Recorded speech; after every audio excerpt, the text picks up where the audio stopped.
vamos a comenzar a ver en esta clase una breve introducción a lo que es estructura de sólidos. Sobre todo los sólidos simples, ¿no? Vamos a ver cómo son las estructuras cristalinas, qué estructuras cristalinas pueden tener eh, metales, por ejemplo, metales simples, los metales más comunes que- que conocemos, tanto, por ejemplo, metales alcalinos como metales de transición. Y vamos a avanzar, esas serían sustancias simples, y vamos a avanzar muy poquito más. Yo les voy a mostrar algunos ejemplos un poquito más complejos, más complicados, estructuras más complicadas, pero básicamente nos vamos a quedar con estructuras de algunas sales que son muy típicas y hasta ahí vamos a llegar. Y vamos a ver algunas correlaciones que puede haber entre los sólidos y sus propiedades. Entonces, yo les voy a compartir ahora la pantalla. Así iniciamos.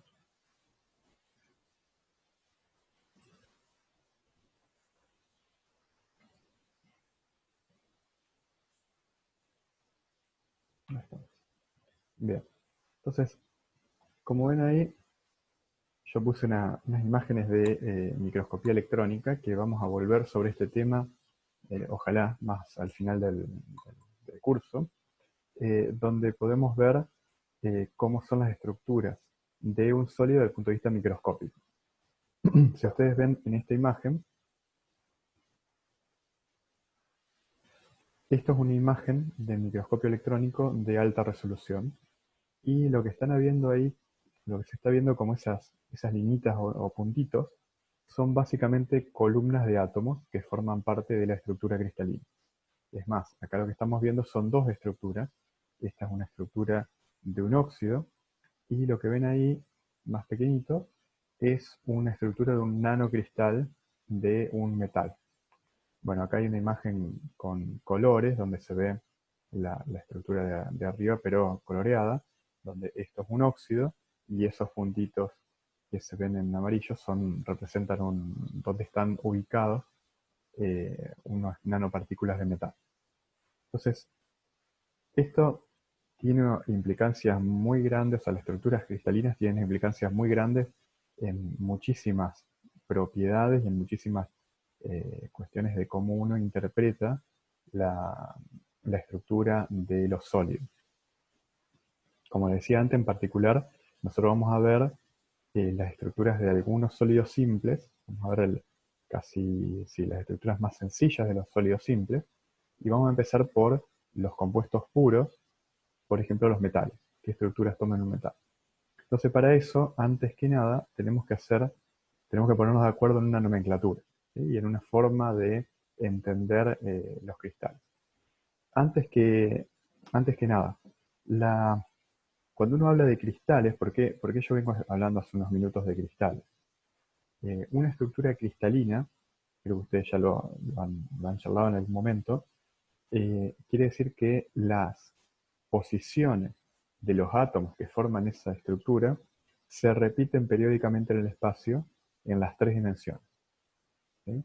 A diferencia, y eso justamente es lo que es una estructura cristalina, a diferencia de lo que es un sólido amorfo, donde no tenemos una periodicidad regular, ¿sí?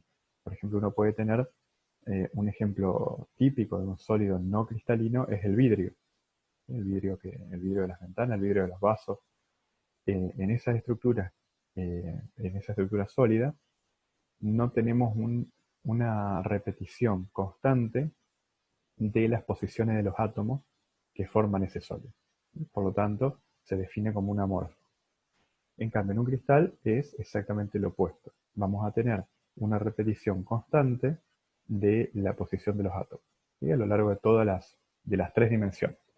Entonces ahí vamos, esa definición que acabo de decir recién es la definición más sencilla de lo que es un sólido cristalino. Pero no todos los cristales son iguales. Entonces ahí es donde entra una cuestión de nomenclatura y donde nos tenemos que poner de acuerdo de cómo nombrarlo y cómo entenderlo. Entonces para eso vamos a necesitar definir lo que es una red cristalina y lo que vamos a llamar una celda unitaria. Bien. Entonces, una celda unitaria, fíjense, acá lo vamos a empezar a estudiar, a ver desde el punto de vista bidimensional. ¿Sí? Imagínense un sólido que está formado por átomos que acá estamos representando como verdes y otros átomos rojos, ¿sí? Para que se vea bien. Entonces, esta es una estructura, fíjense que se va repitiendo verde, rojo, etc. ¿Sí? En las dos dimensiones. Una estructura bidimensional. Entonces, la pregunta acá que nos tenemos que hacer es cuál es la mínima dimensión, cuál es la celda unitaria, ¿sí? Cuál es la mínima cantidad de átomos que me permite representar este sólido, ¿sí? Bidimensional, o esta estructura, mejor dicha, bidimensional. Para eso, para que cumpla esa premisa, yo tengo que seleccionar una región de esta estructura bidimensional, y si la desplazo en cualquier sentido del eje, en cualquier sentido de esta estructura bidimensional, me tiene que volver a representar el sólido. Entonces, supongamos que elegimos esta pequeña parcela, donde tenemos a estos cuatro átomos. Fíjense que si yo desplazo esa estructura, ¿sí? La desplazo para acá abajo, este átomo verde se va a superponer con el rojo, y este rojo se va a superponer con el verde, y este que estaba originalmente rojo va a pasar acá, y este verde va a pasar acá. Por lo tanto, fíjense que no está representando la misma estructura que tenía antes, que tenía esta forma, cuando yo le hago un desplazamiento en este sentido. Si lo hago en este sentido, pasa lo mismo. Por lo tanto, esta no es una celda unitaria, y no me está representando el sólido. Vamos a agarrar una parcela más grande. Me vengo al ejemplo de la derecha. Me agarro toda esta región. Si yo desplazo esta región para arriba, ¿sí? Acá está un poquito cortado el sólido, pero fíjense, si yo desplazo este cuadrado, este verde, a ver si me siguen, estos dos verdes que están en las esquinas, van a ocupar estas posiciones. Estos dos rojos van a ocupar esta posición. O sea que, fíjense que esta estructura sí me está representando el sólido. Si yo lo desplazo, cumple con volver a representar el sólido. ¿Cuál es el problema? Que no es la mínima parcela que yo puedo elegir. Está bien, porque me representa el sólido. Ante cualquier traslación que yo haga, va a seguir representando el sólido, pero no es la forma más pequeña que puedo elegir. Entonces tampoco es una unidad mínima, y por lo tanto no es una celda unitaria. Ahora fíjense en esta estructura que está en el medio. ¿Sí? Si yo tomo como representativo esta formita que está acá. Si yo desplazo, ¿sí? Ahora en diagonal, si yo me desplazo este cuadradito en diagonal, voy a ocupar esta posición. Y fíjense que me está representando lo mismo que antes. ¿Sí? Entonces, ahora sí, encontré lo que se llama la celda unitaria, la mínima representación de esa estructura periódica bidimensional en este caso. Entonces, ese es el primer mensaje, la primera definición, que es que tenemos que definir lo que es una celda unitaria. Celdas unitarias va a haber un montón. Nosotros nos vamos, acá en esta tabla, esto está sacado tal cual del libro, acá en esta tabla, y ustedes después mírenlo también como las distintas definiciones, vamos a tener distintas celdas unitarias. Ahora estoy pasando a 3 dimensiones, ¿verdad?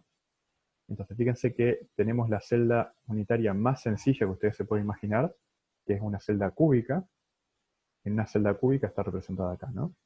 Una celda cúbica, todos los lados son iguales, A, B y C son iguales. Fíjense que acá lo que es el lado, le estamos llamando, le vamos a poner un nombre especial. Cuando uno estudia cristalografía, el lado, esta distancia, ¿sí? Esta distancia, ahora estoy marcando el cubito, esta distancia le vamos a llamar parámetro de red. Es la distancia entre dos átomos que forman esa estructura cristalina. ¿Sí? Y fíjense que también otro parámetro importante es el ángulo que forman entre esos lados. Entonces, en el caso de una estructura cúbica, todos los lados son de 90 grados. típico de un cubo. Voy a pasar a antes de ver la hexagonal, voy a pasar a ver la tetragonal. Fíjense que en la tetragonal, está acá, simbolizada, tengo un prisma ahora, donde dos lados son iguales y uno es distinto, pero de vuelta los ángulos son de 90 grados.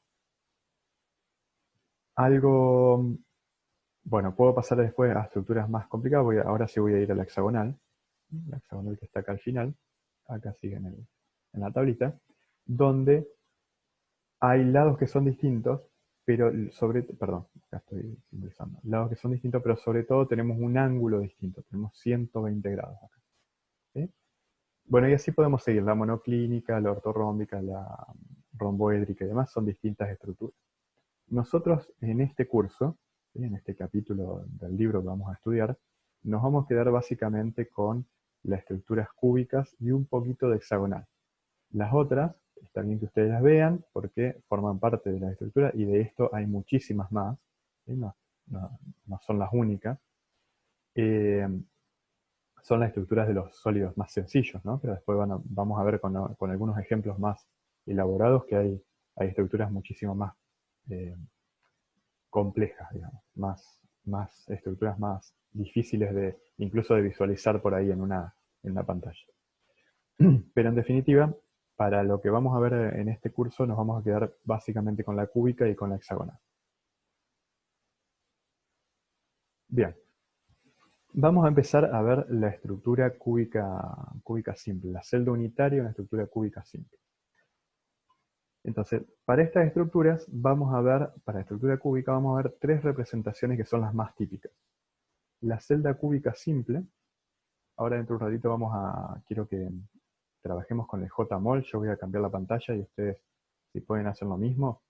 Recuerdan que ayer les envié un mensajito donde les decía que en el entorno hay un link a una aplicación para celular que les permite ver, incluso en 3 dimensiones y la pueden rotar y demás, estructuras de celdas unitarias. Y también hay un par de videitos que están bien explicados, o sea, donde uno puede rotar y demás. Y como tercera opción también tenemos el JMOL, que ya lo hemos usado en el trabajo práctico número 1, donde podemos cargar. Adentro del entorno ustedes van a encontrar una carpeta donde tienen las estructuras cristalinas más sencillas que vamos a ver ahora en este capítulo. Las pueden cargar en el JMOL y visualizar. Eso yo lo voy a hacer dentro de un ratito para que lo veamos todos juntos. Bien, entonces vuelvo sobre las estructuras cúbicas simples.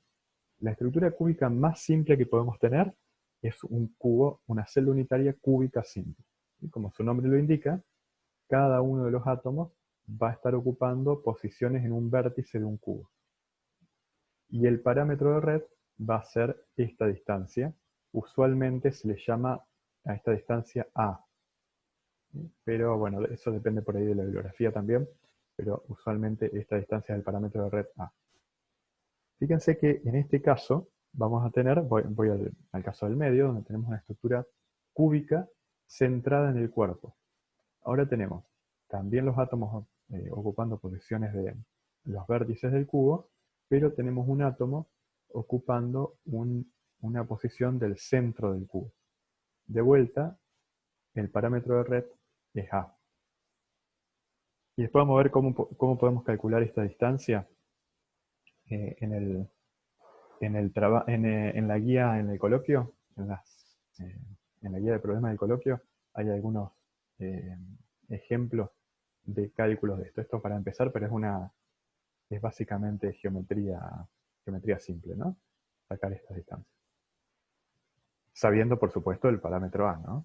El parámetro de A, si ustedes tienen, ya que estamos, se lo comento, si ustedes tienen la tabla periódica, en la tabla periódica van a encontrar la distancia, lo que es el radio atómico, ¿no? El radio atómico, supongamos que tenemos un sólido simple, ¿sí? Una estructura cúbica, un cubo simple. El radio atómico, esto lo vamos a ver mejor después en el JMOL, pero imagínense que esta posición que estamos acá, los átomos no están separados así, ¿no? Los átomos se están tocando, ¿sí? Con lo que eso significa en una estructura. Entonces, esos átomos que están adyacentes, que se están tocando, esta distancia es el radio. Va a ser la mitad del parámetro de red. ¿Sí? Acá sería útil tener un poquito de pizarrón, pero voy a tratar de hacer un dibujito rápido acá en la pantalla. Entonces, imagínense que yo tengo un átomo acá y me va a quedar más chico este. Si lo puedo mover. No me deja mover.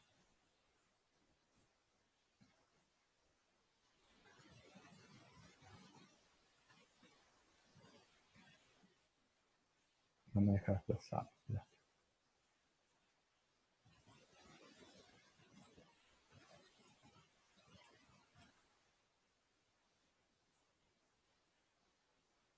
Estoy tratando de dibujar acá los atomitos.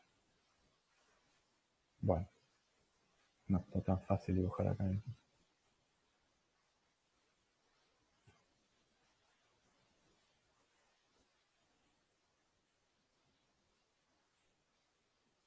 Lo que les...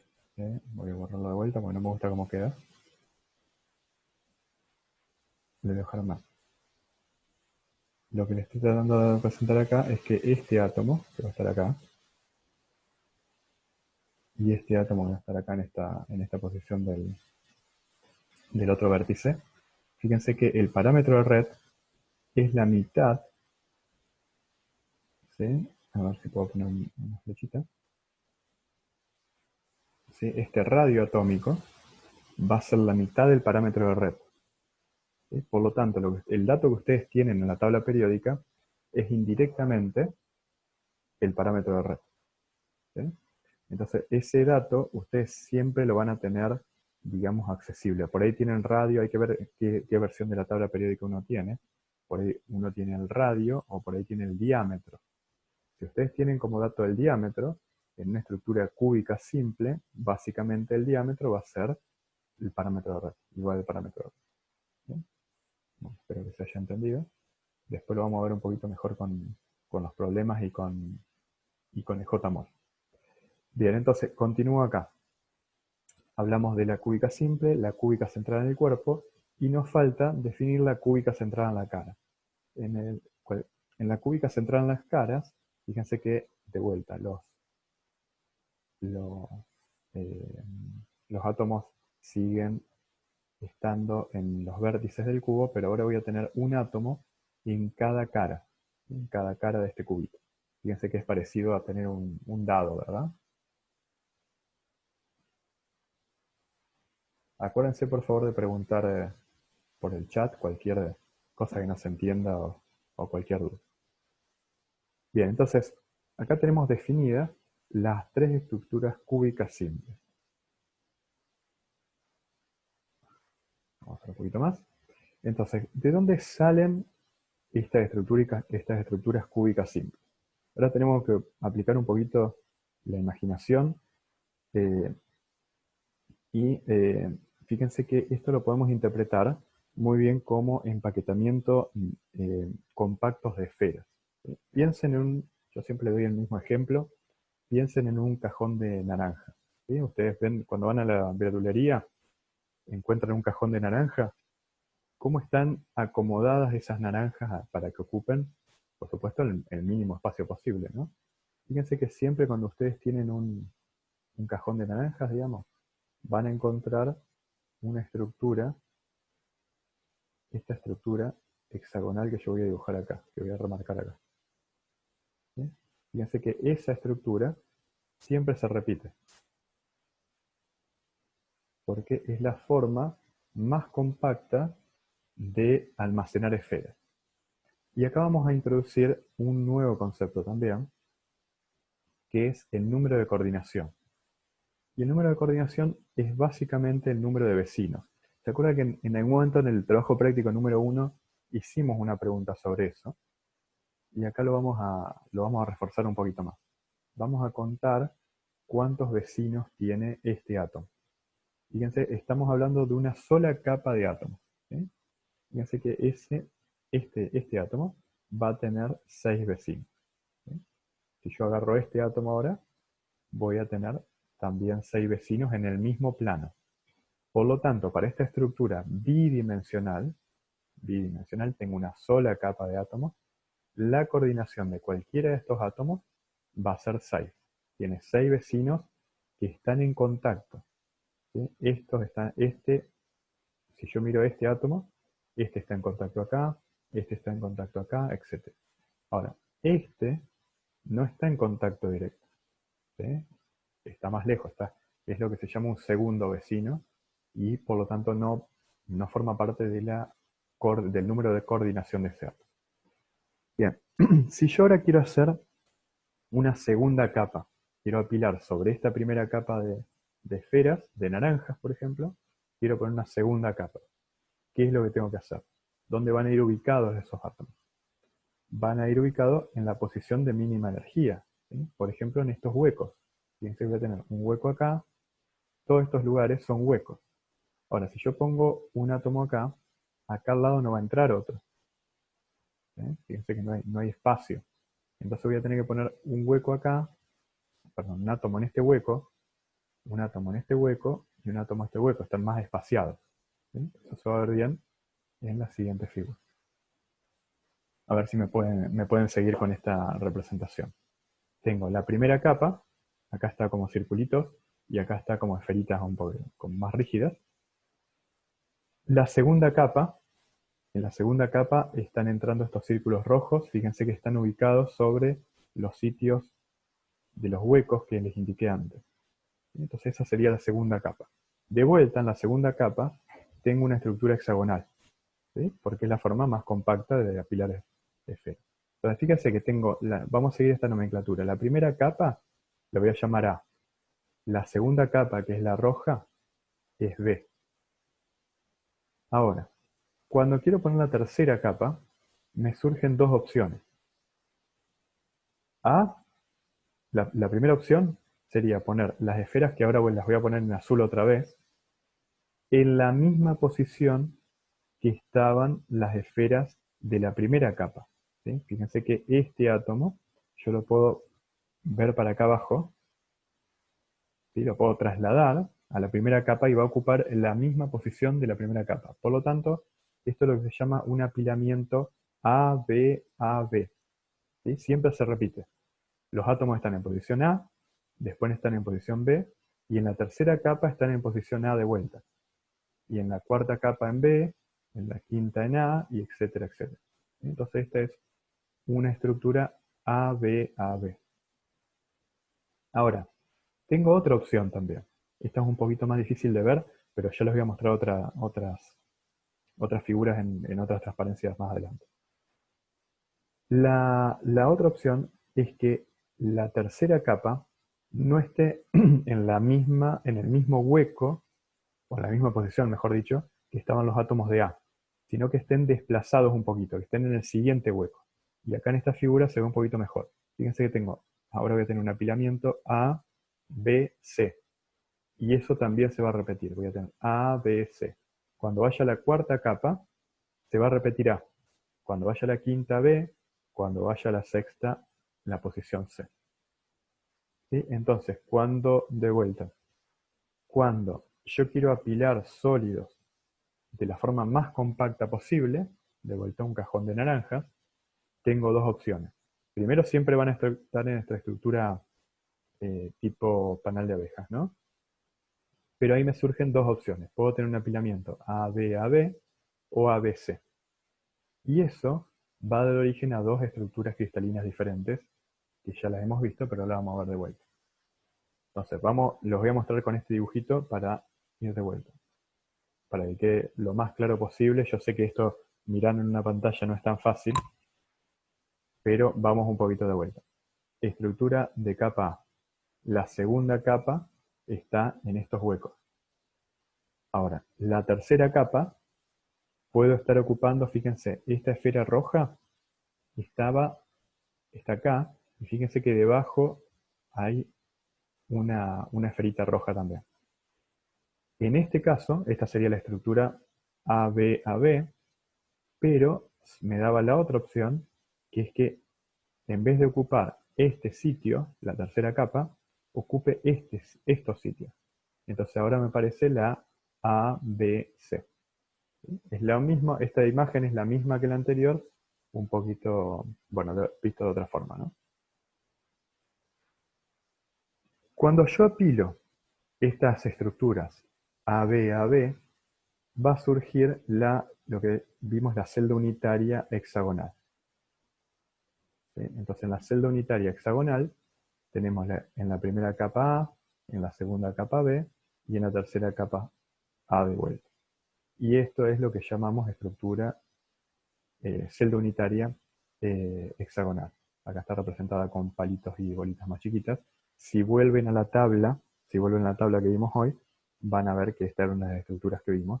Y muchos metales, ¿sí? Muchos metales de transición eh, adquieren esta estructura hexagonal.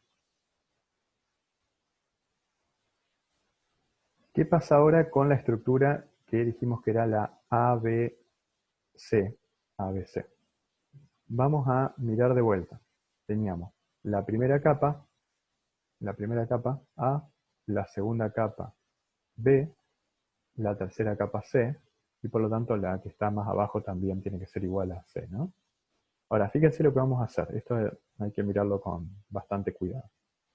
Esta estructura que vimos recién de apilamiento, la vamos a girar 90 grados. ¿Sí? ¿Me siguen acá?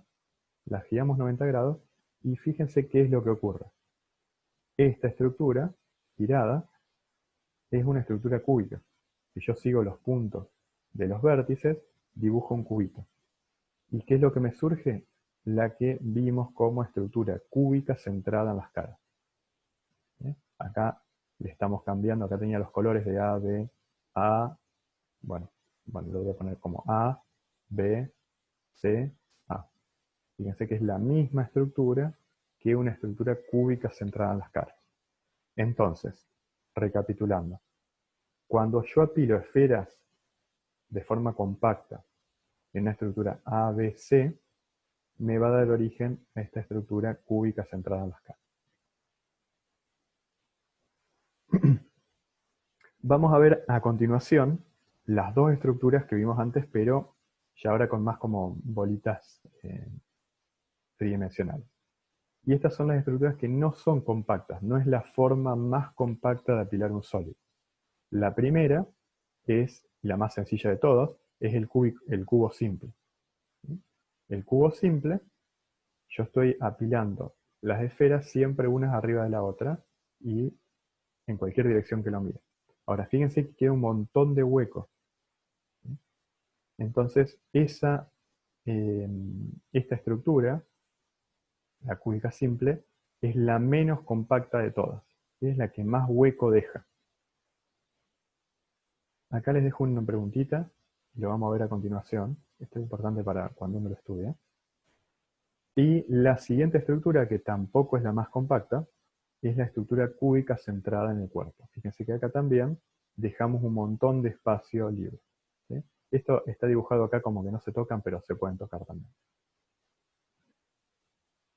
Bien, si nos vamos a la tabla periódica, los elementos, en su estado estándar, ¿no? En su estado tipo, pueden adquirir básicamente, muy comúnmente, estas tres tipos de estructuras que vimos antes. El apilamiento A-B-A-B, que es la hexagonal, la estructura cúbica centrada en las caras, y la estructura cúbica centrada en los cuerpos. Quiero, antes de avanzar un poquito más, voy a cambiar, mientras yo cambio de pantalla, ustedes díganme si tienen alguna duda o quieren hacer alguna consulta de lo que estuvimos viendo hasta recién. Pueden preguntar por el chat. Yo voy a abrir ahora el JMOL. Quiero que veamos lo que vimos recién, pero quiero trabajarlo un poquito en el JMOL.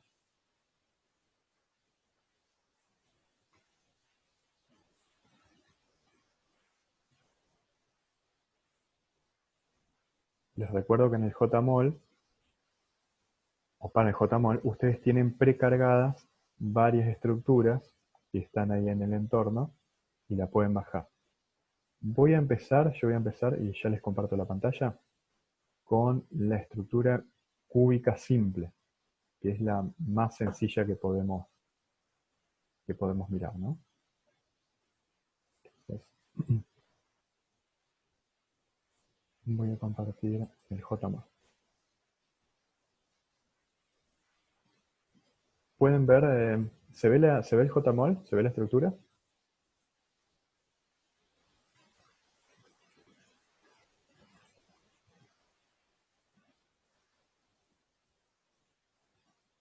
Acá dice que sí, perfecto. Bien, entonces, lo que hice fue abrir el JMOL y cargué la estructura que se llama cúbica, cúbica nada más, cubic. Ustedes pueden jugar y ir viendo distintas. Fíjense que esto no es una celda unitaria, ¿no? Tengo más átomos de lo que necesitaría. Las celdas unitarias serían, por ejemplo, estos cuatro, y los cuatro que están acá abajo. Esto sería una celda, una estructura cristalina de 3 por 3, fíjense, 3 átomos por 3 átomos. Bien, entonces, esto simplemente es para que ustedes lo puedan visualizar un poquito mejor. Les repito, tienen esta herramienta, tienen la herramienta esta que les pasé para el celular y tienen los videitos que están en el entorno también, como para estudiar. Bueno, una de las cosas importantes, lo primero importante que tenemos que ver acá, es lo que les decía antes del parámetro de red. Entonces, el parámetro de red es la distancia entre los centros de los dos átomos adyacentes. ¿Sí? Ahora, recuerden que estamos mirando un cubito, el cubito más chiquito que podamos, que para mí sería este acá. Entonces, si yo miro esta distancia, o esta, cualquiera, va a ser el parámetro de red. Fíjense que estas esferas se están tocando, por lo tanto, la distancia entre los dos átomos, entre los centros de los dos átomos, entre los núcleos, va a ser el parámetro de red. Y a su vez, la mitad del parámetro de red va a ser igual al radio de ese átomo. Y como les decía antes, ustedes van a la tabla periódica, van a encontrar listados, por ejemplo, los radios atómicos. ¿Sí? Justamente los radios atómicos se miden de esta forma para los sólidos simples. Bien, otra observación que tenemos que hacer en esta estructura cúbica simple es que no es la estructura más compacta. ¿Sí? Como les dije recién, fíjense que deja un montón de huecos. ¿Sí? Tenemos un montón de huecos en la estructura. Una estructura que no es la más compacta y por lo tanto, fíjense, piénsenlo de otra forma, y esto hay varios problemitas en la guía de coloquio, esto está relacionado con la densidad, ¿sí? Una propiedad intensiva que es la densidad de los elementos. Cuanto más compacto sea el elemento, cuanto la estructura cristalina sea más compacta, su densidad va a ser mayor. ¿Sí? Porque estoy poniendo mayor cantidad de masa por unidad de volumen. Y la siguiente observación, y ahora tenemos que trabajar un poquito, es en el número de coordinación. A ver si me siguen. Voy a marcar, voy a observar este átomo. Este átomo está acá.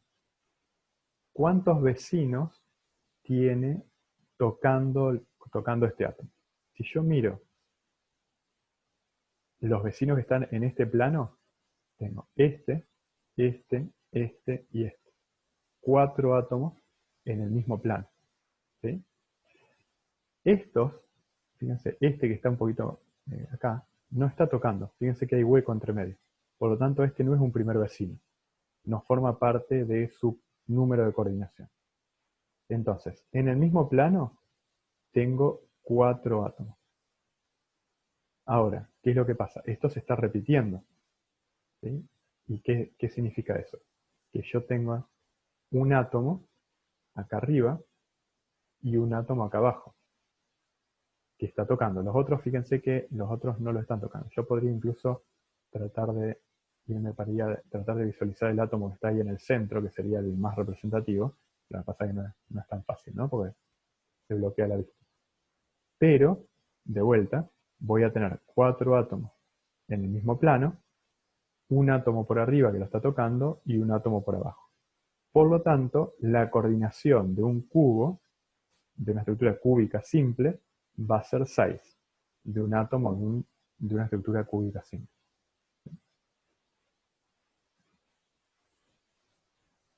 Otra cuestión importante, que lo voy a decir acá y después lo voy a repetir, así que no se preocupen, es cuántos átomos tiene una celda unitaria. Esa es otra de los números importantes que tenemos que saber. La coordinación y la cantidad de átomos que están involucrados en una celda unitaria. Y acá, quizás me voy a tener que volver a la presentación para verlo mejor. Voy a volver un segundito a la presentación porque necesito marcar sobre la pantalla.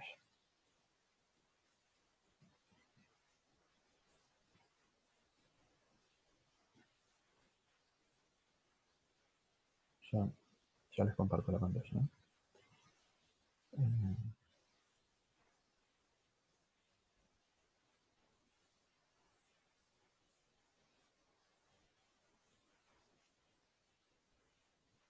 Bueno. Bien,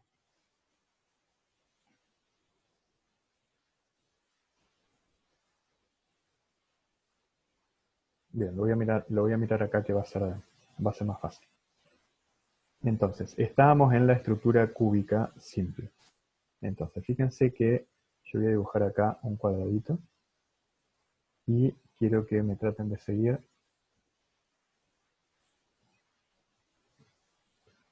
Fíjense que, ¿cuál es la estructura? Acá está repetido, ¿no? Yo voy a trabajar sobre este, pero acá está repetido.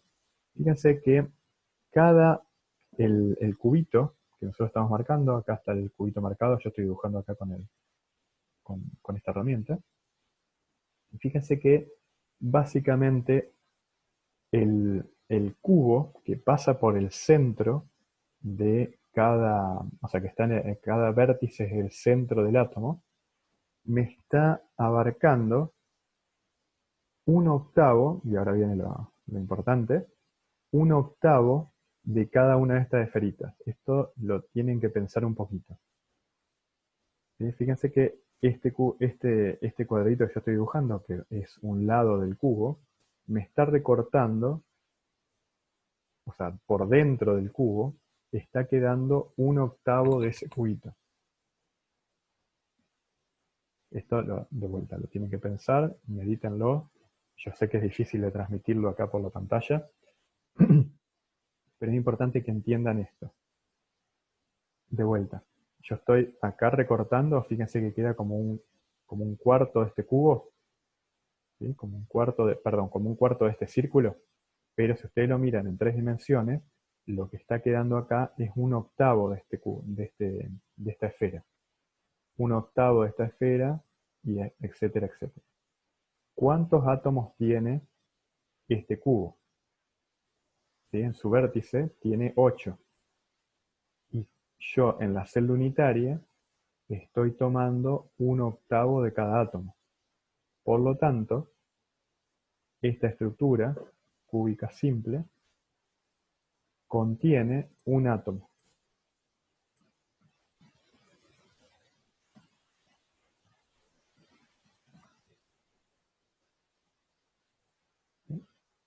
Porque tiene un octavo de cada átomo por 8. ¿Sí? Por 8 átomos que hay en cada vértice. Espero que me hayan entendido esto. Si no, pregúntenlo porque esto es muy importante. Voy a pasar ahora a la estructura a la que está al lado, a la cúbica centrada en el cuerpo. Ahora, pasa lo mismo. Fíjense que acá yo voy a tener también el cubito, ¿sí? Que está recortando un octavo de cada uno de los átomos que están en el vértice, que son 8. Pero, ¿qué es lo que pasa? Este cubo también involucra totalmente el átomo central. Por lo tanto, cuál va a ser la cantidad de átomos que tengo en esta estructura cúbica central en el cuerpo? Voy a tener 1/8 por 8, que está en el vértice, más un átomo completo, que es el que está en el centro. ¿Sí? Este átomo completo, el que está en el centro acá, lo estoy contando completamente. ¿Sí? Entonces, fíjense que la estructura cúbica central en el cuerpo contiene 2 átomos. ¿Sí?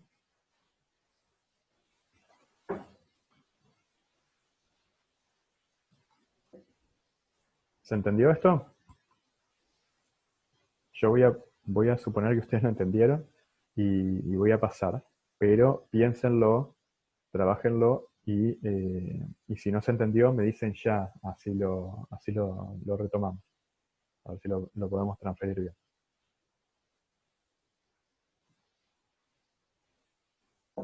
Voy a volver al JMOL porque quiero que veamos las otras estructuras.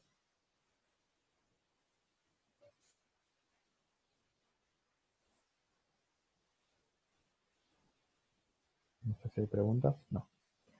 Entonces voy a venir al JMOL.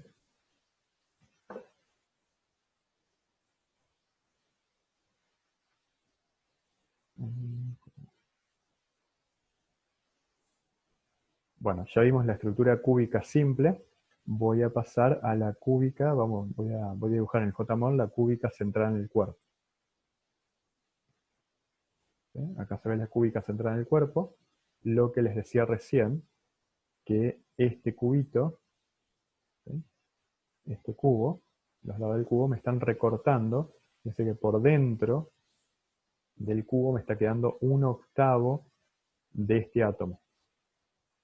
El otro, ¿sí? El cubo que sigue acá al lado, va a estar tomando otra parte de ese octavo, etcétera, etcétera. Fíjense que voy a tener 8, si ustedes imaginan la proyección de este cubo, voy a tener un cubo por acá arriba, un cubo acá, un cubo acá, un cubo por debajo y un cubo por debajo. Voy a tener 8 cubitos de este que van a estar partiendo este átomo en 8.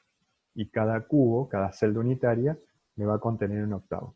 Como dije recién, voy a tener 1/8 por 8, 1, 2, 3, 4, 5, 6, 7, 8, y un átomo completo en el centro. Por lo tanto, esta estructura cúbica central en el cuerpo me va a estar abarcando 2 átomos. ¿Sí? Va a contener 2 átomos. Voy a pasar ahora a la estructura cúbica compacta. La estructura cúbica centrada en las caras. Bien, ahora tenemos que hacer de vuelta un ejercicio de concentración para pensar cuál va a ser la cantidad de átomos que están involucrados en esta estructura. Entonces, vamos a empezar de vuelta por los vértices. Ya sabemos que los vértices tienen 1/8. 1/8 por 8. Tengo 4 arriba y 4 abajo, ¿verdad? Entonces tengo en los vértices un átomo. Repito, 1/8 por 8. Ahora, en las Profe, caras, sí. perdón, no encuentro la opción para levantar la mano. Dale, habla tranquilo.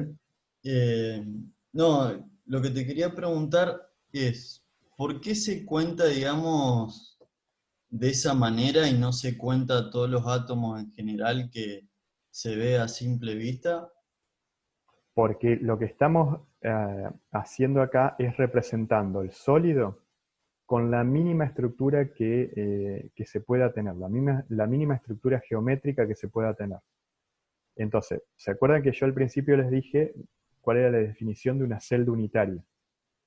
La celda unitaria es la estructura geométrica que me representa el sólido en toda su extensión.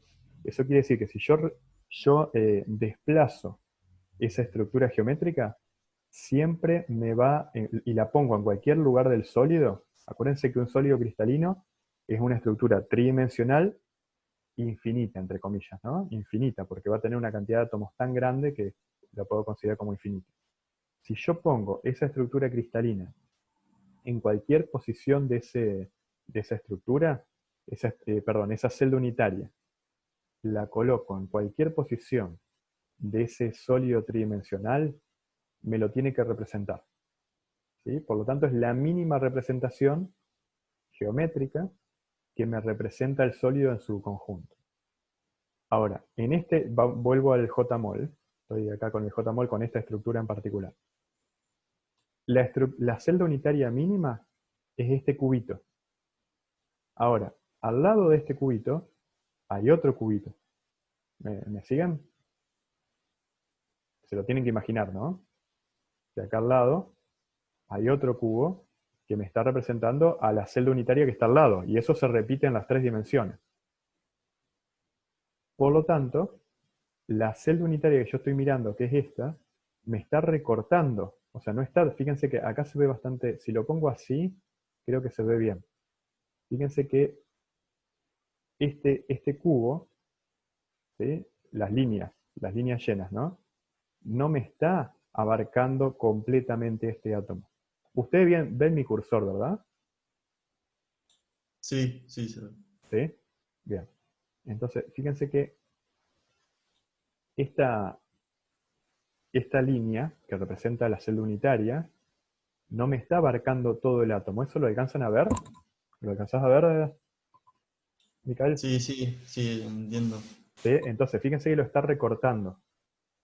Si Ujú. yo lo pongo así proyectado en esta dimensión, es como que me está recortando un cuarto. Le voy a hacer un zoom acá para que se vea un poquito mejor. Ah, claro. Como me está recortando un cuarto de un círculo. Ojo con esto. Como yo lo estoy mirando acá, fíjense, es como un cuarto de un círculo. Pero como esto es una esfera, Claro, es más de un ¿sí? cuarto. Es un octavo. Es un octavo de esa esferita.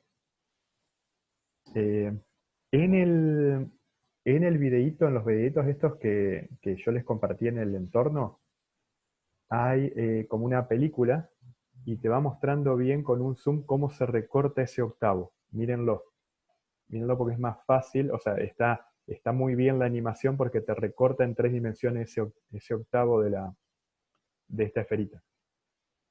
¿Se entendió? O más o menos. Sí, sí, sí, ¿Sí? gracias. Bueno, entonces, sigo acá. Tengo un octavo de cada uno de estos átomos de los 8 que hay en vértices. Entonces voy a tener un átomo completo, un octavo por 8. Ahora, fíjense lo que pasa con los átomos que están en las caras. Ahora adentro de este cubo, ¿sí? Me está quedando la mitad de estos átomos. La mitad de este, la mitad de este, la mitad de este, la mitad de este. Y si yo giro ahora, también la mitad de estos acá. Por lo tanto, fíjense que átomos en las caras voy a tener 6, porque el cubo tiene 6 caras, ¿no? Uno, 2, 3, 4, 5 arriba, 6 en el fondo. 6 por la mitad, ¿sí? 6 medios. ¿Se ve? 6 mitades de acá. Entonces voy a tener 6 mitades, son 3 átomos, más uno que tenía acá contando todos los vértices. Por lo tanto, una estructura cúbica centrada en el cuerpo, perdón, centrada en las caras, va a contener 4 átomos. Uno en los vértices y 3 en las caras. ¿Estamos? Bueno, espero que se haya entendido. Les repito, mírenlo. Igual después vamos a ver que en las guías de problemas tenemos que hacer cálculos, algunos numeritos con estas cuestiones. Entonces ahí por ahí uno lo vamos a retomar y ojalá que quede más claro. Voy a volver a la presentación así avanzamos un poquito más.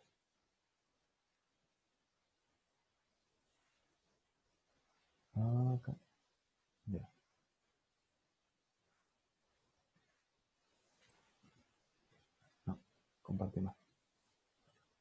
Entonces,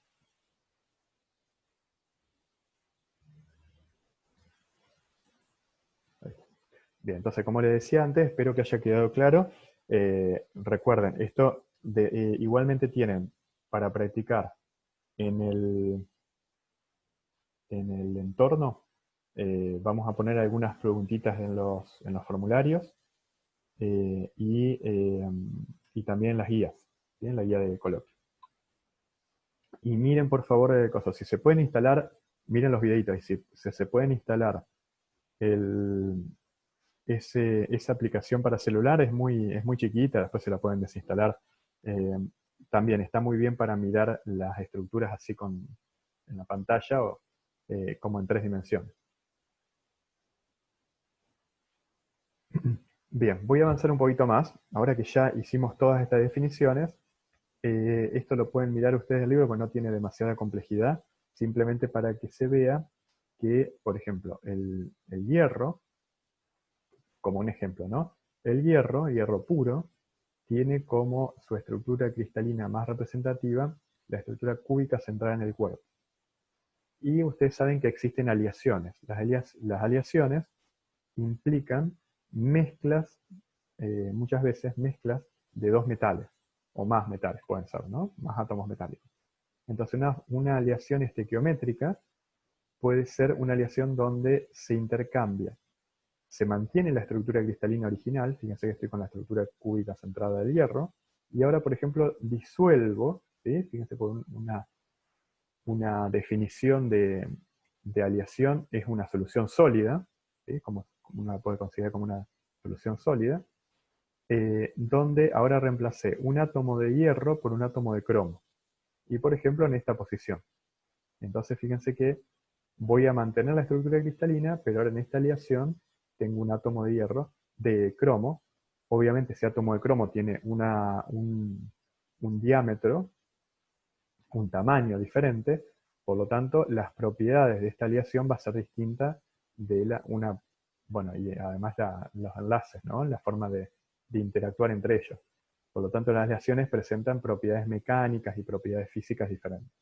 Acá cambiamos un átomo y acá ya cambiamos 3 átomos. Fíjense que esta es una aleación 50-50. Tenemos a ver, conté bien. Sí. Ah, no, son 4 y 5. 4 de hierro y 5 de cromo. Fíjense que mantenemos todavía la estructura cristalina, pero ahora pusimos muchos más átomos de cromo en esta estructura cúbica que era del hierro originalmente. Entonces esta es una definición de una aleación metálica y tiene un par de ejemplitos en el libro para leer y para mirar. Bien, dicho todo esto, vamos a pasar al siguiente nivel de complejidad. Entonces, hasta ahora vimos las estructuras cristalinas de sólidos simples, básicamente cuando tenemos elementos puros, o cuando reemplazamos, como en el ejemplo recién, un átomo por otro y vamos a tener una aleación de un metal. ¿Sí? Pero siempre estamos con elementos puros. ¿Qué pasa cuando tenemos compuestos? La cosa se pone un poquito más complicada, ¿sí? Porque en un compuesto ahora tenemos dos tipos, bueno, dos o más tipos de átomos diferentes. Por lo tanto, nos empiezan a crecer de una forma muy, muy grande, digamos, muy, muy brusca, las posibles estructuras cristalinas. Y para que se den una idea, grupos puntuales, lo que se llaman las formas geométricas mínimas que podemos tener, hay 225 diferentes. ¿Sí? Hay 225 estructuras cristalinas de grupos puntuales, ¿no? Que pueden definir distintos tipos de sólidos, de los más sencillos. Entonces, fíjense que se crece muchísimo las posibilidades de generar estructuras cristalinas a partir de sólidos compuestos. En nuestro curso vamos a llegar solamente a 2 estructuras de estas más complicadas, que van a ver que son prácticamente una extensión de lo que vimos recién para las estructuras de elementos simples. Entonces tampoco es tan complicado, pero bueno, un poquitito más complicado. La primera estructura, que es muy típica y muchísimos compuestos toman esta estructura, es la estructura de sal de gema. Ustedes van a ver en el libro que le llama sal de gema. En eso por ahí es una cuestión de traducciones.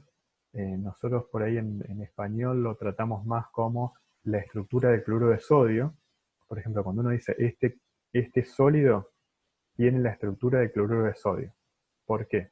Porque va a tener esta estructura típica de sal de gema de cloruro de sodio.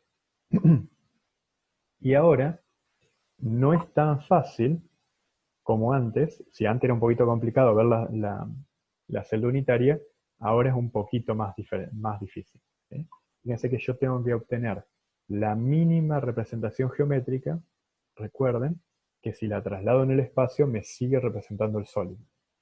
Y lo que ustedes están viendo acá en la pantalla es justamente esa celda unitaria. ¿Sí? Necesito toda esta cantidad de átomos que ustedes ven acá de cloruro de sodio para representar al sólido completamente. De vuelta, repito, esta es la celda unitaria. Una cosa muy importante de las celdas unitarias en sólidos compuestos: me tienen que representar la estequiometría del sólido.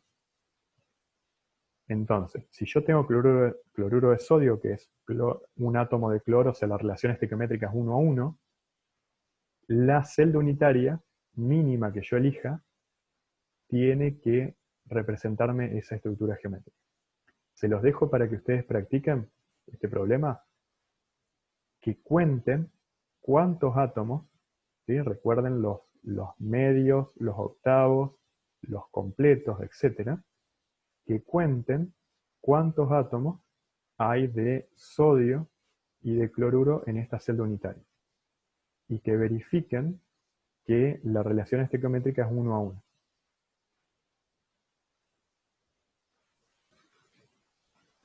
Todo eso que les acabo de decir está hecho etapa por etapa acá en la presentación. Ustedes pueden ir siguiendo acá las cosas que también está en el libro, y pueden ver cómo están compartidos estos átomos y empezar a contarlos. Y van a ver que tienen que llegar a que la relación estequiométrica sea 1 a 1. Bien, sigo. Y esta va a ser la otra estructura más complicada que vamos a ver, y acá nos paramos. ¿Sí? Desde el punto de vista de las estructuras de sólidos compuestos, vamos a llegar simplemente hasta acá. Esta es una estructura, ojo, acá no nos tenemos que confundir con la cúbica centrada en el cuerpo. ¿Sí? ¿Por qué? Ustedes pueden, a ver, internamente llamarlo así, o por una cuestión de estudiar y de entender. Pero recuerden que acá los átomos son distintos. Por lo tanto, esta estructura es la estructura de cloruro de cesio.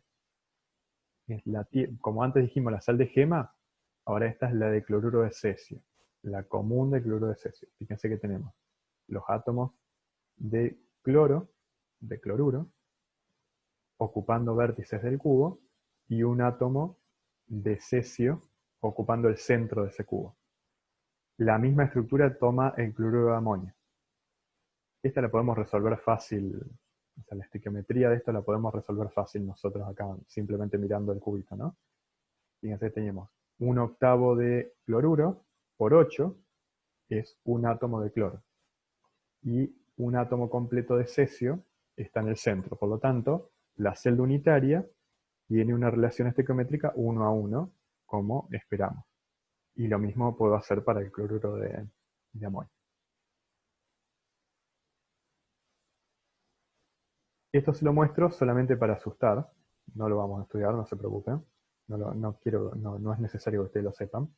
Pero recuerdan que la otra vez estuvimos charlando del carbonato de calcio, la solubilidad del carbonato de calcio y demás.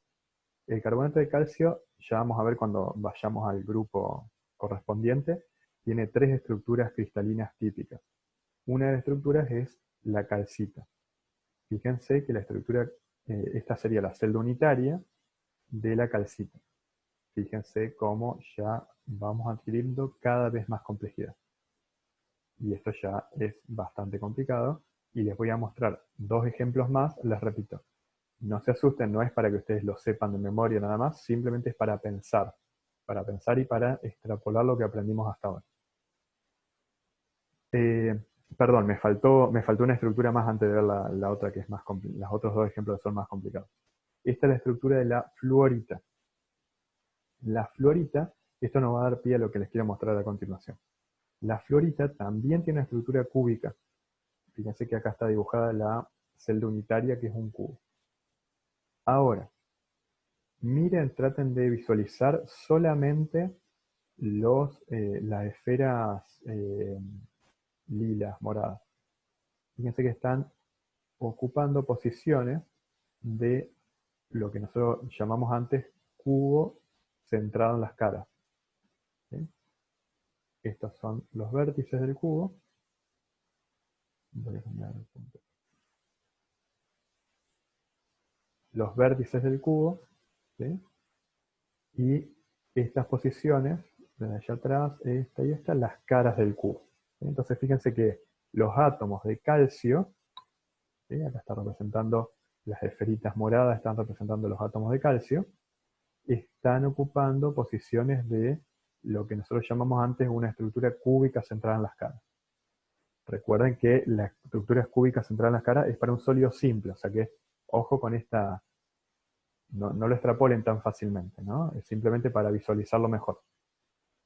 Ahora, y esto un poquito más complicado, vamos a focalizar la vista sobre las esferas verdes que están representando la estructura, perdón, los átomos de flúor, de fluoruro.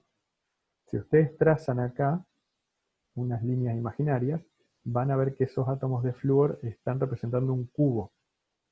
¿Sí? Tengo 4 acá arriba, 4 acá abajo, y las distancias entre ellos van a ser iguales. Ahora, esos cubos, ese cubito de flúor, no está en cualquier lugar. Está en lo que se llama una posición tetraédrica. A ver si me siguen con esta visualización. Este átomo de flúor tiene como vecino estos dos por arriba y estos dos por abajo de forma perpendicular. ¿Sí? Estos dos y estos dos. Y fíjense que esa estructura, esa pequeña estructura que está acá, es como un tetraedro. Por lo tanto, lo que se dice es que este átomo de flúor está ocupando una posición tetraédrica de esta estructura más grande. De vuelta, podemos ver la estequiometría. Fíjense que dentro del cubo tengo 8 átomos de flúor. ¿Sí? Y ahora, sí, está bien, 8 átomos de flúor. Y ustedes también tienen que ver cuántos átomos de calcio están compartiendo esa estructura y tienen que representar la estequiometría. ¿Sí? Voy a avanzar un poquito más. Y ahora sí, les muestro esto, lo que les quería mostrar antes. Estas fases más complicadas, que les repito, no es que ustedes las tienen que saber, sino es simplemente para presentar el problema y para que se entienda después cuando hagan Inorgánica 2, los que estudian licenciatura en química, bueno, y la parte de análisis cristalográfico que se hace con una técnica, con varias técnicas, pero una de las técnicas más comunes se llama difracción de rayos X. Cuando ustedes estudien estas estructuras van a volver sobre estos sólidos más complejos.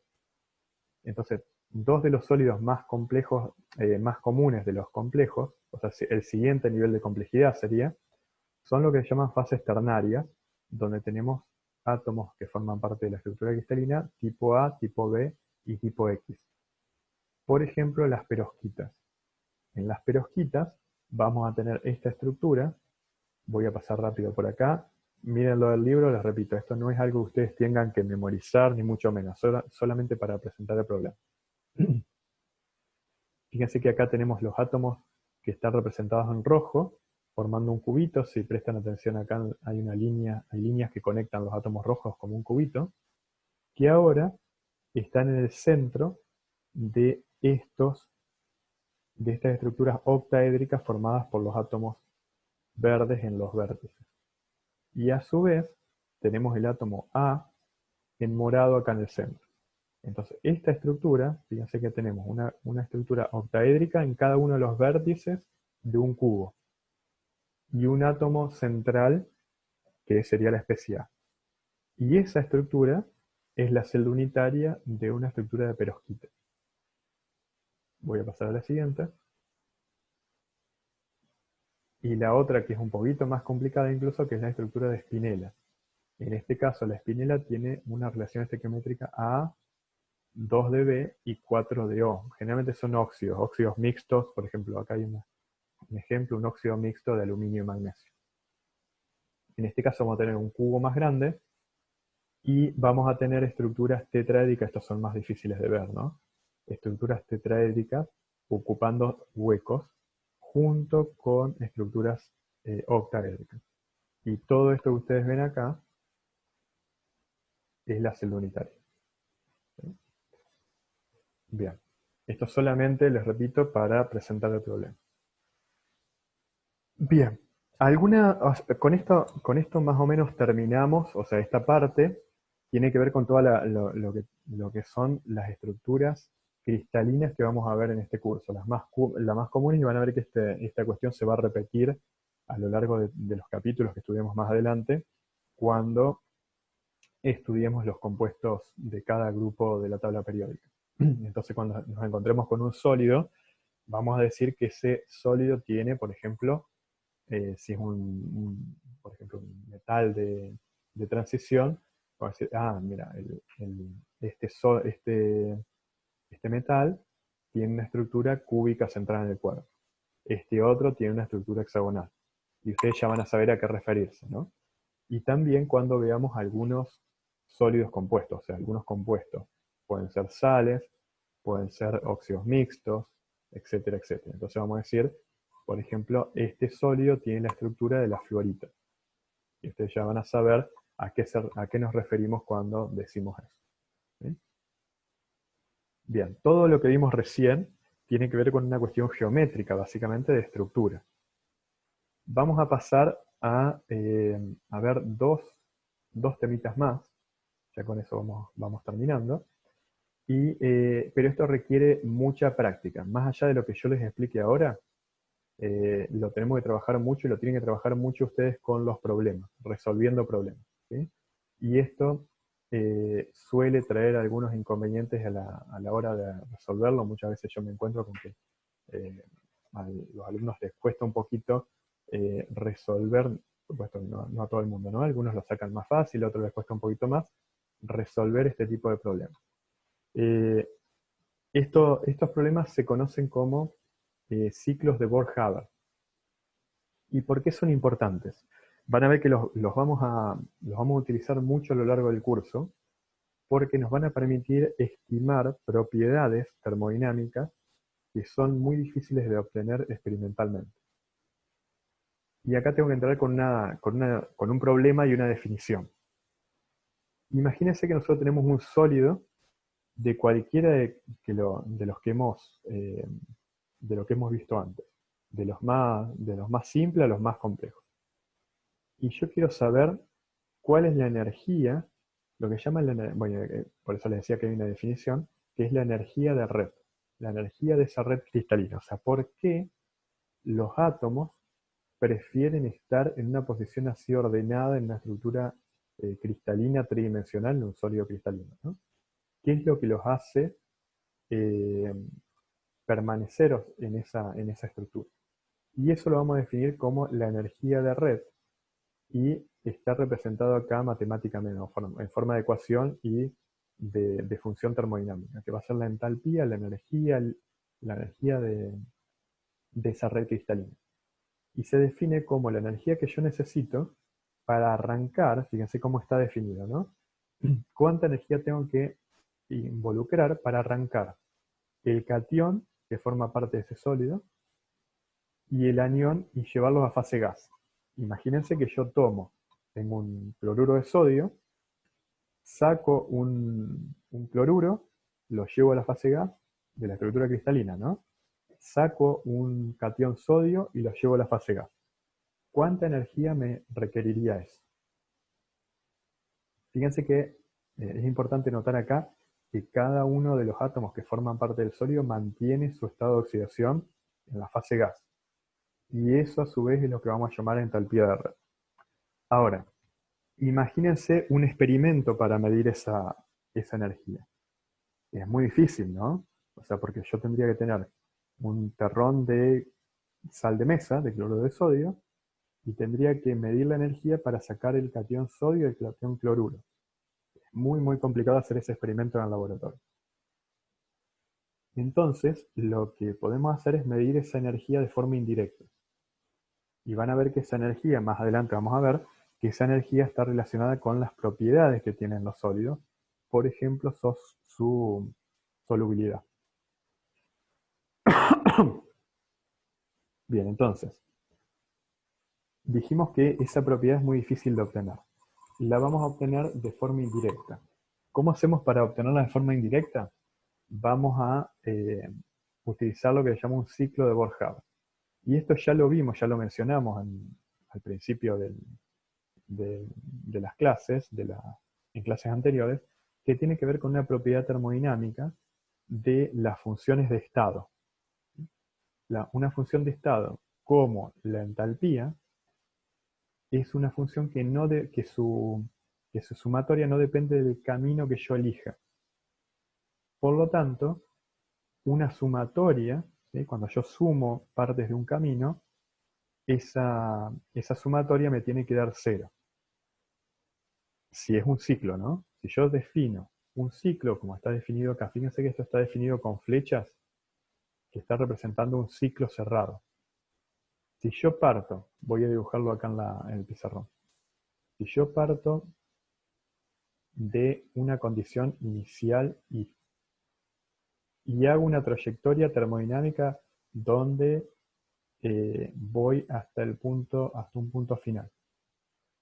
Y vuelvo,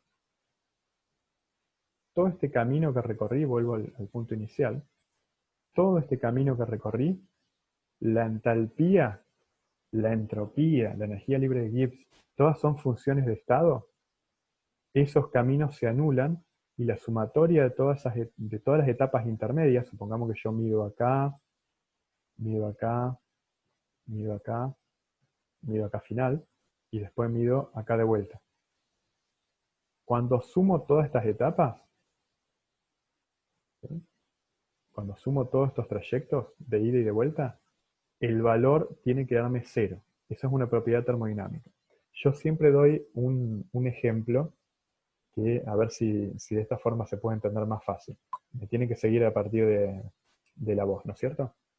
Imagínense que yo tengo una caja que tiene adentro no sé, bolitas de vidrio. Y la tengo sobre el piso. ¿Sí? La tengo en el piso. Ahora yo me llevo esa caja con bolitas de vidrio hasta el techo de mi casa. La energía, o sea, para llevar hasta el techo, quiere decir que le cambié su energía desde el punto de vista potencial, ¿no es cierto? Porque ustedes saben que si yo tiro una de esas bolitas la suelto, se va a caer, porque va a ser atraído por la gravedad de la Tierra. Por lo tanto, antes tenía una energía, ¿sí? Esas bolitas tenían una energía cuando estaban en el piso, y ahora yo me fui al techo y tienen otra energía. Eso se llama energía potencial. Ya después cuando hagan física 1 lo van a ver un poquito más en detalle esto que les estoy contando, pero quiero que tengan una imagen visual. Me fui hasta el techo, ¿no? Y las bolitas tienen una energía diferente. Ahora vuelvo, ¿sí? Vuelvo a traerlas al piso, donde estaban antes. Fíjense que lo que les estoy diciendo es este trayecto que les estaba contando recién. Fui hasta el techo y ahora volví. Cuando volví a poner esa caja con bolitas sobre el piso, volvieron a tener la energía que tenían antes. ¿Se entiende? Por lo tanto, el delta de energía es cero. Quiero que me entiendan eso. El cambio de energía de esas bolitas que fueron hasta el techo, fueron por la escalera, fueron por allá, vinieron, lo que sea, cuando vuelvo a medir, su energía es la misma. Por lo tanto, si yo calculo un delta, yo quiero calcular acá el delta, por ejemplo el delta H, va a ser igual a 0, porque volví al mismo lugar. Quiero que entiendan muy bien esto porque si no, no se va a entender nada de lo que voy a hacer a continuación. O sea, no se va a entender el concepto de un ciclo. Es muy importante que ustedes entiendan que este ciclo, que yo estoy representando acá en el pizarrón, en la pantalla, mejor dicho, esto que es un ciclo acá, este ciclo tiene que valer 0. La sumatoria de todas estas etapas intermedias que yo estoy marcando acá, está marcando acá, toda esta sumatoria me tiene que dar 0. Tienen que entender muy bien esto porque si no, no se va a entender nada de lo que vamos a hacer matemáticamente.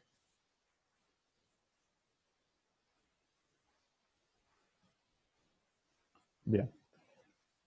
Entonces, dicho todo esto, ¿sí? Entendido de que un ciclo, cualquier función termodinámica hecha en un ciclo tiene que ser igual a 0. Vamos a proceder a ver cómo hacer un cálculo. Fíjense, si y ahora entra un poquito el truco de trabajar con un ciclo. Fíjense que si yo defino todas posiciones intermedias en un ciclo, y como yo sé que la sumatoria de todas estas etapas, fíjense, la sumatoria de todas estas flechitas me tiene que dar 0. Si yo hay una flechita que no conozco, pero sé que la sumatoria me da 0, la despejo y calculo este valor. Es tan simple, desde el punto de vista matemático, es tan simple como eso. Simplemente despejar la parte que yo no conozco. Y ahora viene el truco de que esa parte que no conozco, justamente la voy a usar como la definición de una propiedad termodinámica que va a ser muy difícil de calcular en el laboratorio. Vamos con el ejemplo. Cloruro de potasio.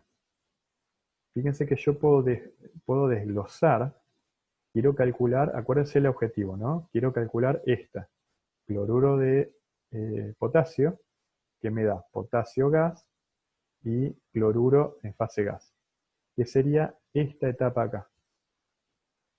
¿Sí? No miren el sentido de la flecha todavía. Simplemente miren que yo tengo cloruro de potasio y llevo, formando parte del sólido, ¿no? Y llevo a fase gas el cloruro y el potasio. Y este va a ser mi incógnita. Ahora, esto no lo puedo medir en el laboratorio, lo quiero calcular. Recuerden eso. ¿Qué es lo que yo puedo hacer? Puedo armar un ciclo donde esta etapa me quede como incógnita. ¿Y qué es lo que yo conozco? Conozco que si agarro potasio y lo hago reaccionar con un medio de cloruro, eso me da cloruro de potasio sólido. Y esta es la energía la entalpía de formación. Ahora, cuando ustedes en una tabla, van a encontrar la energía de formación tal cual como yo lo estoy diciendo ahora. Potasio más cloruro, que me da esto. Fíjense el sentido de la flecha acá. Está al revés. Y esto es lo que por ahí genera más dificultad. Entender que yo tengo que plantear un ciclo, pero un ciclo que vayan las flechas en el sentido que corresponda, pero muchas veces me voy a encontrar que la forma en que están tabulados los datos es al revés. Cuando la reacción es al revés, ¿qué es lo que hacíamos? Simplemente cambiar el signo. Entonces, voy de vuelta con el ejemplo. Voy a generar todas las etapas intermedias, ¿no? Cloruro de potasio. Lo descompongo, ¿sí? Fíjense el sentido, lo descompongo en potasio sólido y un medio de clorogas. Ahora, el potasio, que estaba sólido, lo llevo a potasio gas. Por lo tanto, esta entalpía, si yo me voy a una tabla, la voy a encontrar en el sentido que la estoy poniendo acá, en el sentido de la flecha, como la entalpía de sublimación, sólido a gas. Fíjense en la siguiente etapa. Voy a sacarle un electrón al potasio. Fíjense que al cloro no le hice nada todavía, ¿no? Lo sigo igual. Esa entalpía es la entalpía de ionización. Le estoy sacando el electrón al potasio. Si me voy a una tabla, lo voy a encontrar tal cual como lo estoy definiendo acá. Por lo tanto, este valor va igual. Ahora tengo que romper la molécula de cloro. rompo la molécula de cloro y tengo un átomo de cloro. Ojo acá, porque fíjense que es un átomo de cloro y yo acá tenía media molécula de cloro. Por lo tanto, esta es la mitad de la energía de disociación del cloro. Si ustedes lo ponen acá, fíjense acá en el esquema, van a una tabla y van a encontrar esta energía de disociación. Pero yo voy a necesitar la mitad de esta energía. Ahora tengo potasio más, que ya lo ionicé y me quedó el electrón, y un átomo de cloro gaseoso. Ahora lo que me faltaría es que este átomo de cloro tome este electrón. Y eso se llamaba afinidad electrónica. Y lo tengo representado acá. Entonces, fíjense que a través de todas estas etapas intermedias, me quedé con un átomo de potasio positivo, gaseoso, y con un átomo de cloruro, ¿sí? Un anión cloruro, también gaseoso. Y la etapa que me falta es la etapa que yo quiero calcular, que está acá en verde. Ahora, noten que el sentido de la flecha es generando un ciclo. Si yo planteo una flecha acá al revés, eso ya no es un ciclo. Entonces, si yo hago bien este planteo de las flechitas, haciendo un ciclo, y luego voy a las tablas y veo que la forma que yo estoy planteando acá es el menos, o sea, la inversa de la energía de formación, tengo que cambiar de signo al valor que encuentro en la tabla. Si veo acá que voy a una tabla y veo que la energía de sublimación del potasio está tal cual como yo lo estoy planteando, pongo el mismo valor. ¿Estamos? Bien. Acá tienen resuelto este problema, y lo tienen resuelto también tanto en el libro como en esta transparencia. Como les decía antes, todas estas energías de ionización y demás ustedes las van a encontrar en tabla.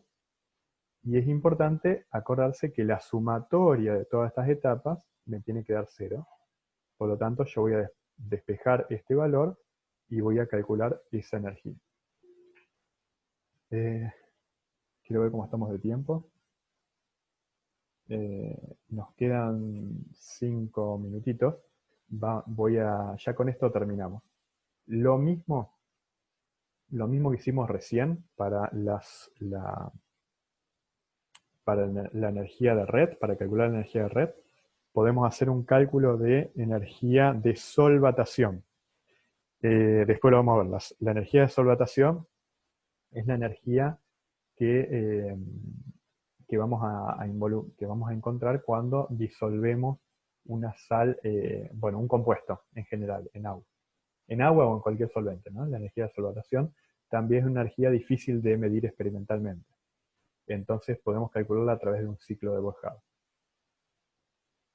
Como estamos hablando mucho de sólidos, una propiedad muy importante de los sólidos es su solubilidad. Y acá les quiero hacer un comentario de que es difícil tener correlaciones muy específicas que nos permitan predecir cuál es la solubilidad de cualquier sólido. No es fácil, o sea, no hay una regla general que podamos aplicar que decir, mira, si usted tiene un sólido que tiene tal característica, va a ser soluble en agua. Eso no existe.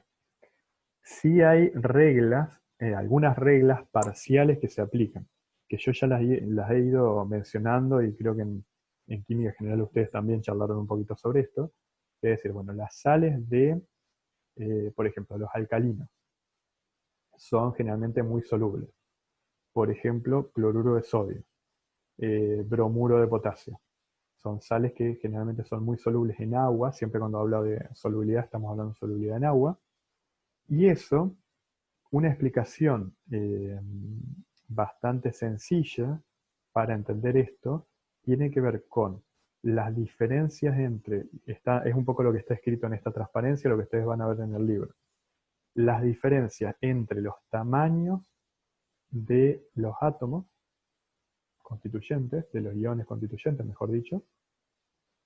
Cuanto más diferentes sean, más soluble va a ser. Y por otro lado, la el carácter iónico de ese sólido. Y eso lo vamos a ver a partir de este ejemplo. Bueno, todo lo que le acabo de decir está representado en esta figura. No voy a entrar en demasiado detalle porque ustedes lo pueden ver del libro, pero solamente estas son las correlaciones que les decía recién. Lo importante acá es que esa energía de hidratación tiene que ser lo suficientemente grande como para que el sólido se disuelva. Y eso uno puede encontrar correlaciones cuando mira cuanto más diferentes son los tamaños de los átomos.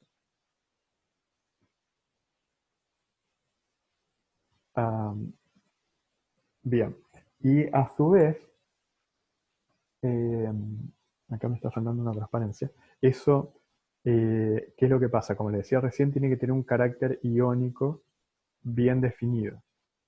Por ejemplo, y esto es una cosa que lo podemos visualizar después, lo vamos a hacer con un ejemplo. Si ustedes miran la solubilidad del cloruro de sodio versus cloruro de plata, el cloruro de sodio es una sal muy soluble, mientras que el cloruro de plata, ustedes saben que es muy poco soluble. Si ustedes miran los radios iónicos del sodio, el cloruro es el mismo, ¿no?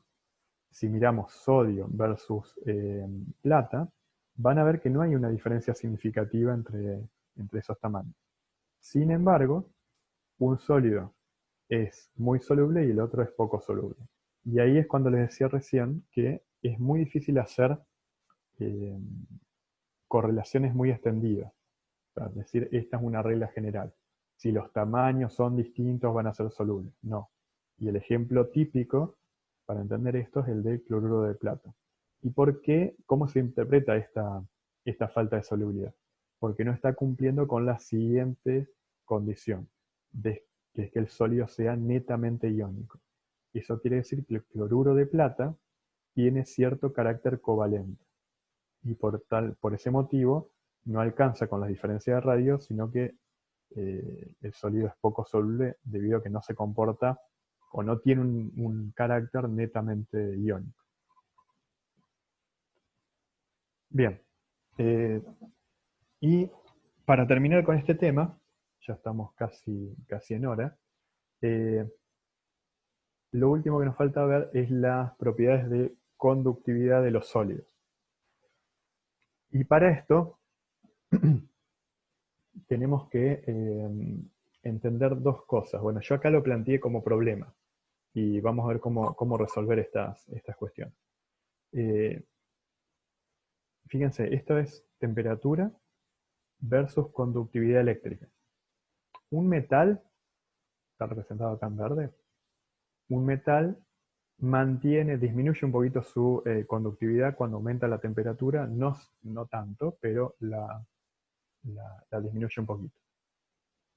Un semiconductor tiene una conductividad muy mala a baja temperatura, pero si yo aumento su temperatura, empieza a transformarse en conductor o mejora su conductividad. Entonces, fíjense, son dos ejemplos opuestos. Comportamiento metálico, comportamiento de semiconductor. Y ya que estamos, vamos a definir acá lo que es un superconductor, que tiene una propiedad distinta. Un superconductor tiene una conductividad buena, digamos, a alta temperatura, pero cuando se acerca a temperaturas muy bajas, su conductividad aumenta exponencialmente y por eso se transforma en un superconductor.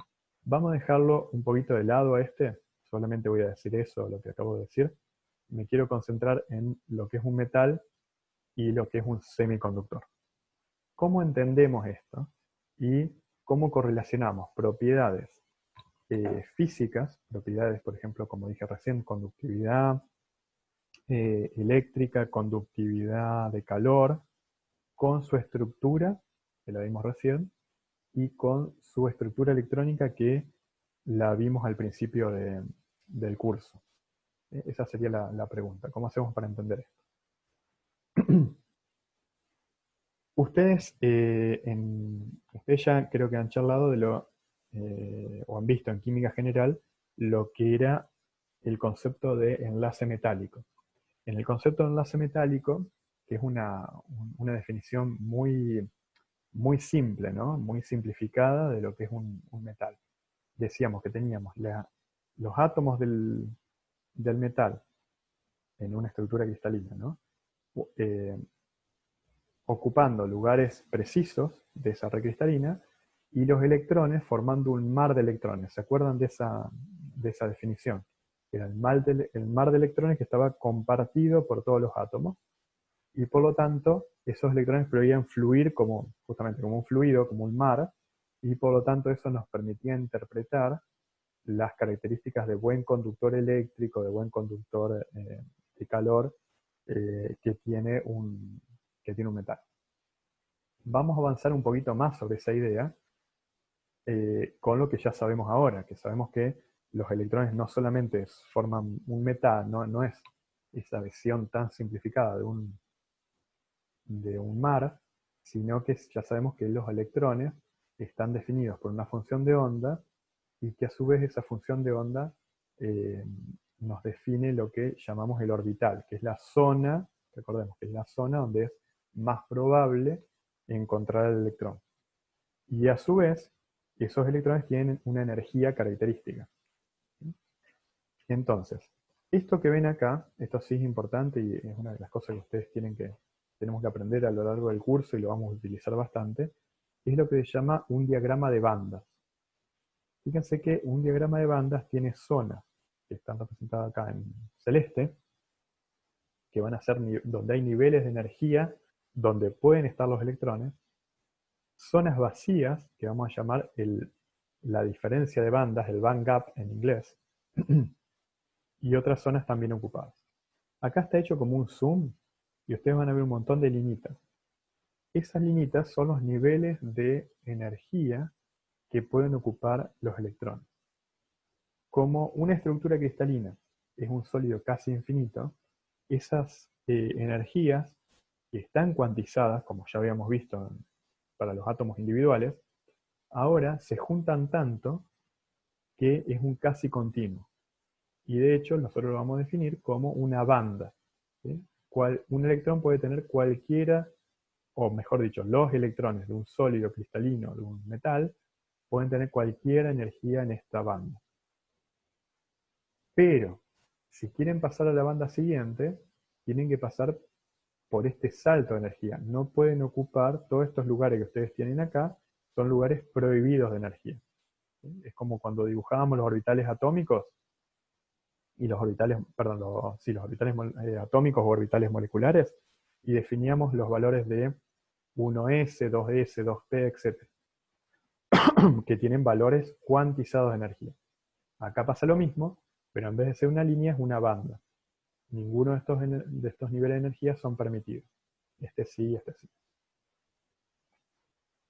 Y básicamente lo que ustedes tienen que saber para definir un sólido es que la banda inferior puede estar ocupada y puede estar parcialmente vacía. Y acá vamos a definir lo que se llama nivel de Fermi. Fíjense que esta línea es el nivel de Fermi. Si yo tengo un metal donde tenemos una banda, recuerden, todo este lugar, todo este recuadro, está representando niveles posibles de energía. Si yo tengo esa banda parcialmente ocupada, como se muestra acá, con electrones, con muy poquitita energía los puedo promover a niveles que están vacíos y que son permitidos. Y eso da origen a que tengamos conductividad eléctrica. ¿Sí? Que con muy poquita energía yo puedo hacer que los electrones se muevan de nivel.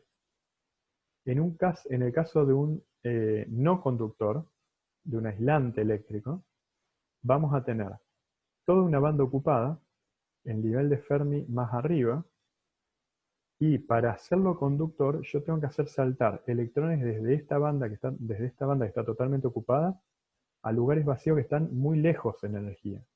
Entonces tengo que aplicar muchísima energía.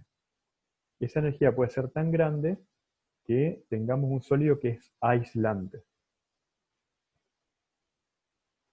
Y entre medio, ¿sí? Hay distintas formas de dibujar esto. Entre medio, voy a pasar a la siguiente. Entre medio podemos tener un semiconductor donde la diferencia de energía no sea tan grande, y yo, por ejemplo, calentando, recuerden antes la figura que vimos que cuando aumentábamos la temperatura, aumentaba la conductividad. Si yo promuevo térmicamente algunos electrones de este nivel de conducción, eh, perdón, de esta banda de valencia a esta banda de conducción, ¿sí? Promuevo un poquitito de electrones, esta banda son niveles permitidos, y recuerden que todo lo que está acá entre medio son niveles no permitidos. Puedo tener lo que se llama un semiconductor. La promoción de electrones puede ser térmica, ¿sí? Puedo calentar el material y generar